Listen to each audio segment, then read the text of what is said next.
Assalamualaikum warahmatullahi wabarakatuh. Waalaikumsalam. Good morning, ladies and gentlemen. Today we want to present our material about why Washington hates big tech. Before we start our presentation today, allow me to introduce my team. First, Rizal Fahmi Nur Faizi Asri, student number 19113145.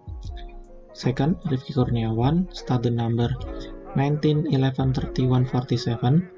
Third, Rizaldo Putra, student number 19113154. Fourth, Muhammad Farhan Al-Farid, student number 19113158.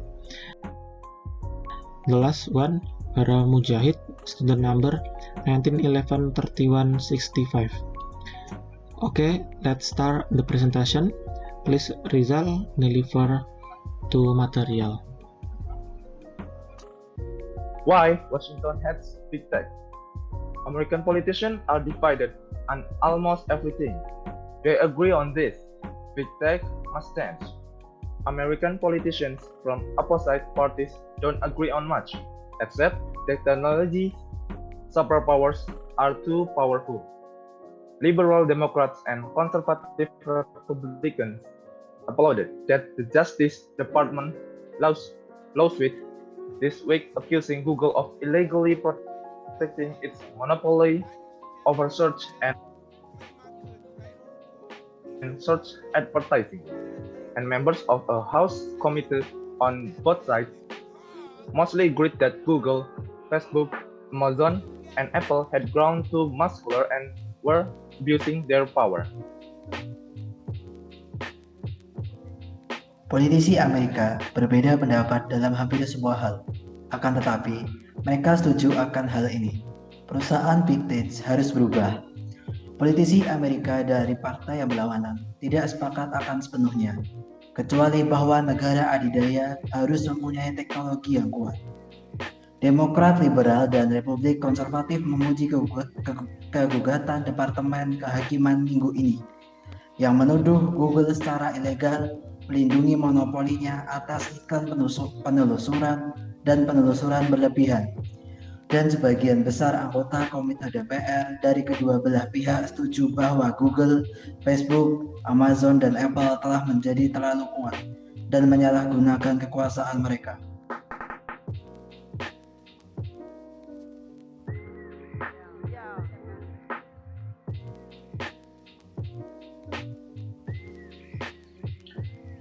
To find out how America's tech giant became bipartisan punching bag, the original writer, Shira Opide, spoke with her colleague, Cecilia Kang, who has written about technologies, companies, and Washington policy for nearly 15 years. Shira said, for years, Washington politicians tended to agree that technology companies were great American successes. How did that change? How did that change? Cecilia said, the moment that many people point towards the 2016 US election when the Russians used Facebook, YouTube, Twitter, and Instagram to spread disinformation and disrupt the election. But Shira Opide would say the political backlash to big tech started earlier. Even in the Obama administration, there was the beginning of unease about tech companies' influence over commerce, the exchange of ideas, entertainment, advertising, and other areas of their lives, and it was easy to see big tech as symbol of something amiss when Americans' wage stagnated. But tech companies got richer. Untuk mengetahui bagaimana raksasa teknologi Amerika menjadi karung tisu bagi kedua pihak, penulis asli Shira of berbicara dengan rekannya Cecilia Kang yang telah menulis tentang perusahaan teknologi dan kebijakan Washington selama hampir 15 tahun. Shira berkata, selama bertahun-tahun, polisi Washington cenderung setuju bahwa perusahaan teknologi adalah kesuksesan besar Amerika. Bagaimana itu berubah? Cecilia pun menjawab, momen yang dirujuk banyak orang adalah pemilu Amerika Serikat 2016, ketika Rusia menggunakan Facebook, YouTube, Twitter, dan Instagram untuk menyebarkan disinformasi dan mengganggu pemilu. Tapi Shira Ovid akan mengatakan reaksi politik terhadap Big Tech dimulai lebih awal. Bahkan dalam pemerintah Obama, ada awal ketidaknyamanan tentang pengaruh perusahaan teknologi atas perdagangan, pertukaran ide, hiburan, perikanan, dan bidang lain dalam kehidupan mereka. Dan sangat mudah untuk melihat Big Tech sebagai simbol dari sesuatu yang salah ketika gaji orang Amerika mengalami stagnasi, tetapi perusahaan teknologi semakin kaya.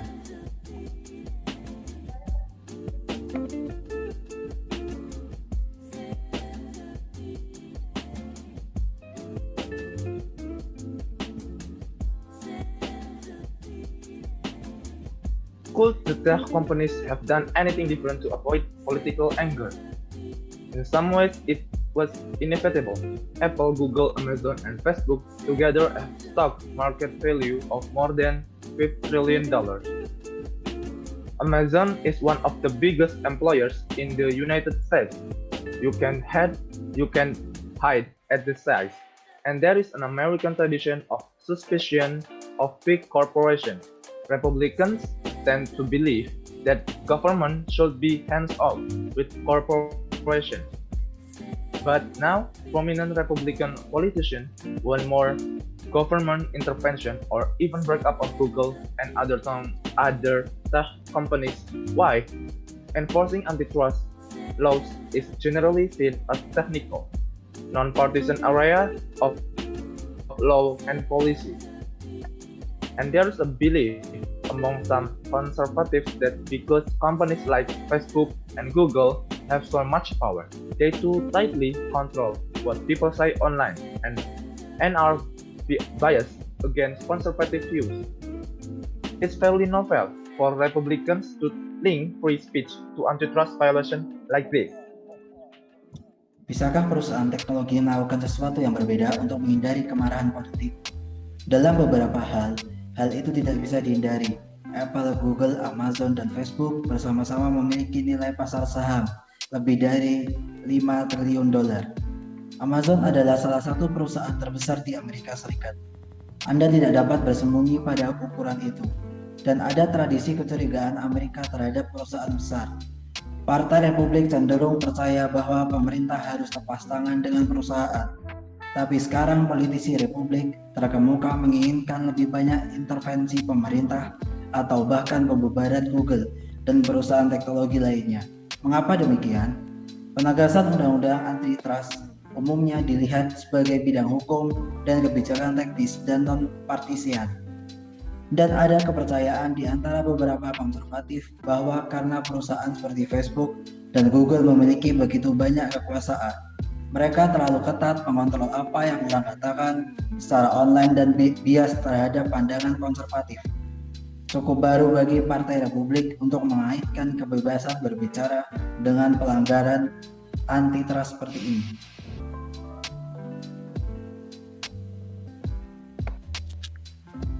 Is there evidence that Google or Facebook is heavily biased against conservative measures online? From what Shira Ovid understands, credible research tends to show that it isn't true. It's hard to believe conservative voices are suppressed online when people like their colleague Kevin Rose show how widely shared conservative content is on Facebook. If President Trump or other conservative figures have their social media posts flagged or fact-checked by internet companies, it is often for non-ideological reasons. They are more likely to push the limit of companies' rules against bullying or sharing false information on important issues like election. But most Americans, especially Republicans, believe internet sites censor political viewpoint companies disagree with. Shira Ovid gets it. Companies like Facebook, Google, and Twitter have enormous influence over what they see or don't online. And there is little transparency about how they make those decisions. And top executives of large tech companies are rarely seen as liberal.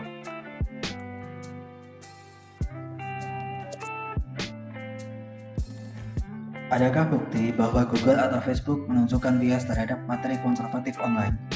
Dari pemahaman Shira Ovit, penelitian yang kredibel cenderung menunjukkan bahwa hal itu tidak benar. Sulit dipercaya bahwa suatu suara konservatif ditekan secara online ketika orang-orang seperti rekan mereka, Kevin Rose, menunjukkan seberapa luas konten konservatif dibagikan di Facebook. Jika Presiden Trump atau tokoh konservatif lainnya menandai post media sosial mereka atau fakta diperiksa oleh perusahaan internet, seringkali karena alasan ketidaklogisan. Mereka lebih cenderung mendorong batas aturan perusahaan terhadap penindasan atau berbagi informasi palsu tentang masalah penting seperti pemilu. Tetapi kebanyakan orang Amerika, terutama Republikan, percaya situs internet menyensor sudut pandang politik yang tidak disetujui oleh perusahaan. Shira Ovit mengerti perusahaan seperti Facebook, Google, dan Twitter memiliki pengaruh yang sangat besar terhadap apa yang mereka lihat atau tidak online. Dan ada sedikit transparansi tentang bagaimana mereka membuat keputusan tersebut. Dan eksekutif puncak perusahaan teknologi besar sebagian besar dipandang liberal.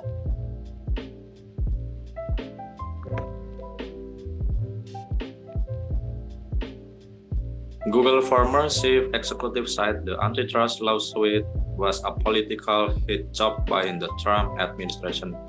Was it? Something can be both political motivated and done on the merit.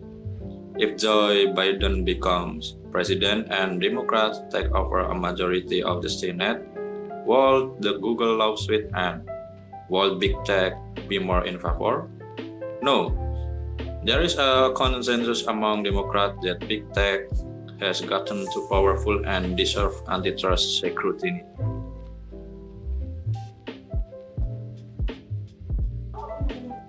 Mantan kepala eksekutif Google mengatakan gugatan anti-monopoli adalah pekerjaan politik yang sukses oleh pemerintahan Trump. Apakah itu? Sesuatu dapat dimotivasi secara politik dan dilakukan berdasarkan manfaatnya. Jika Joe Biden menjadi presiden dan Demokrat mengambil alih mayoritas Senat, apakah gugatan Google akan berakhir? Akankah Big Tech lebih disukai? Tidak. Ada konsensus di antara Demokrat bahwa Big Tech menjadi terlalu kuat dan layak mendapat pengawasan antitrust.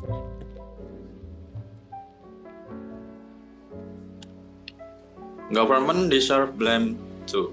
Shira Ovit want to spend another moment on how government officials have handled technology companies. When Shira Ovit saw politicians cheering the antitrust lawsuit against Google, Shira Ovit wondered if they should be wallowing in shame instead. If government officials had effectively enforced the rules, that might have stopped or slowed some of Google's behavior before it led to what the government now says is an illegal monopoly. Corporations are going to do what they do. Find ways to give people a product or service they like and make money doing so. It is up to their elected representative and watchdogs to make sure companies don't cross the lines.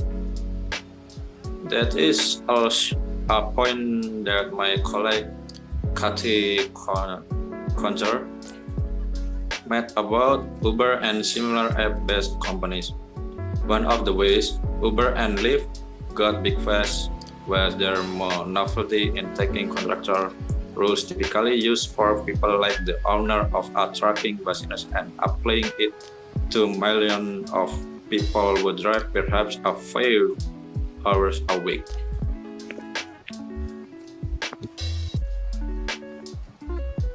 Pemerintah juga patut disalahkan. Shira Ovit meluangkan waktu lagi tentang bagaimana pejabat pemerintah menangani perusahaan teknologi. Ketika Shira Ovit melihat politisi mendukung gugatan anti monopoli terhadap Google, Shira Ovit bertanya-tanya apakah mereka seharusnya berkubang dalam rasa malu. Jika pejabat pemerintah berhasil menegakkan aturan secara efektif, hal itu mungkin akan menghentikan atau memperlambat beberapa perilaku Google sebelum mengarah pada apa yang sekarang dikatakan pemerintah sebagai monopoli ilegal. Perusahaan akan melakukan apa yang mereka lakukan, menemukan cara untuk memberi orang produk atau layanan yang mereka sukai dan menghasilkan uang dengan melakukannya. Terserah perwakilan dan pengawas mereka yang terpilih untuk memastikan perusahaan tidak melewati batas. Itu juga poin yang dibuat oleh kolega saya, kata congar tentang Uber dan perusahaan berbasis aplikasi serupa.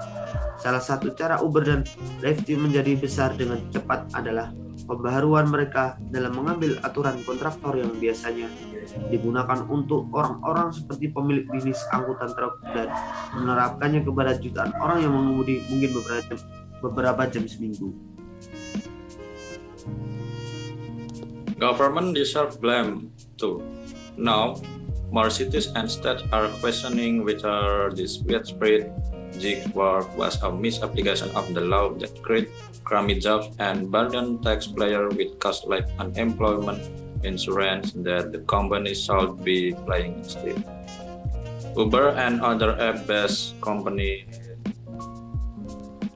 are now fighting a law in California that would reclassify their workers as employees. One of Kate's questions, and Shira, is where were the government officials before now? The legality of the gig employment model has been in question since this company's founding. Kate told their colleague Jill Cowan for the California Today newsletter. But California and other states move slowly to clarify and enforce the law. Like Google's tactic to make its search engine and other web service more prominent. Gig work was illegal, ethical, and policy question mark for years. There is no clear-cut answer to be filed, but government officials could not do much about Google or Uber until the problem became a expensive mess to try to fix. We only serve paying customers, so you'll have to order more than water. If you're broke, Pemerintah juga patut disalahkan. Sekarang lebih banyak kota dan negara bagian mempertanyakan apakah pekerjaan pertunjukan yang tersebar luas ini adalah penerapan yang sah dari undang-undang yang menciptakan pekerjaan yang payah dan membebani pembayar pajak dengan biaya seperti asuransi pengangguran yang seharusnya dibayar oleh perusahaan. Uber dan perusahaan berbasis aplikasi lainnya kini sedang melawan undang-undang di California yang akan mengklarifikasikan ulang pekerjaan sebagai karyawan. Salah satu pertanyaan Kate dan pertanyaan Shira adalah, di mana para pejabat pemerintah sebelumnya sekarang? Legalitas modal pekerjaan pertunjukan telah dipertanyakan sejak pendirian perusahaan-perusahaan ini, kata Kate kepada rekan mereka. Jill Cowan untuk Buletin California Today berkata, tapi kalau California dan negara bagian lainnya bergerak lambat untuk mengklarifikasi dan menegakkan hukum, seperti taktik Google untuk membuat mesin telusur dan layanan web lainnya lebih menonjol. Pekerjaan pertunjukan merupakan tanda tanya bahwa hukum, etika, dan kebijakan selama bertahun-tahun tidak ada jawaban yang jelas agar adil, tetapi pejabat pemerintah memilih untuk tidak berbuat banyak tentang Google atau Uber sampai masalahnya menjadi kekacauan yang sangat besar dan mahal untuk diperbaiki.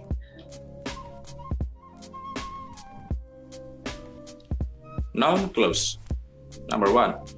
And members of a House committee on both sides mostly agreed that Google, Facebook, Amazon, and Apple had grown too muscular and were abusing their power.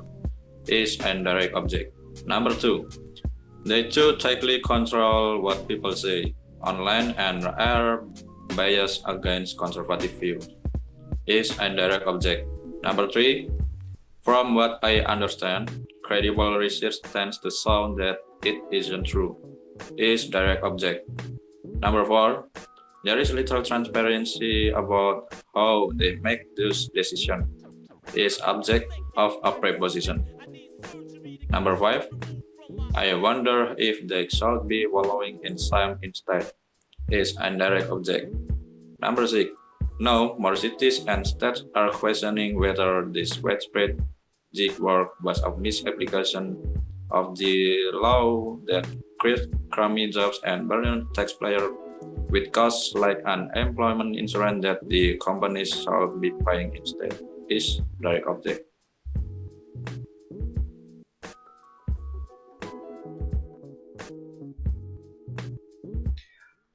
The adjective clause. The adjective clause is underlined and coloring by red. Number 1. I spoke with my colleague Cecilia Kang, who has written about technology companies and Washington policy for nearly 15 years. The number 2. If government officials had effectively enforced the rules that might have stopped or slowed some of Google behaviors before it led to what the government said. What the government now says is an illegal monopoly. Number 3, that's also a point that my colleague, Kate Conger, had made about Uber and similar app-based companies. Number 4, the owner of trucking business and applying it to millions of people who drive perhaps a few hours away. The last, now more cities and states are questioning whether this widespread gig work was a misapplication of the law that created crummy jobs and burdened taxpayers with costs like unemployment insurance that the companies should be paying instead. That's all from our material. Hope you guys can understand what we deliver. Thanks for your attention. Wassalamualaikum warahmatullahi wabarakatuh. Waalaikumsalam warahmatullahi wabarakatuh.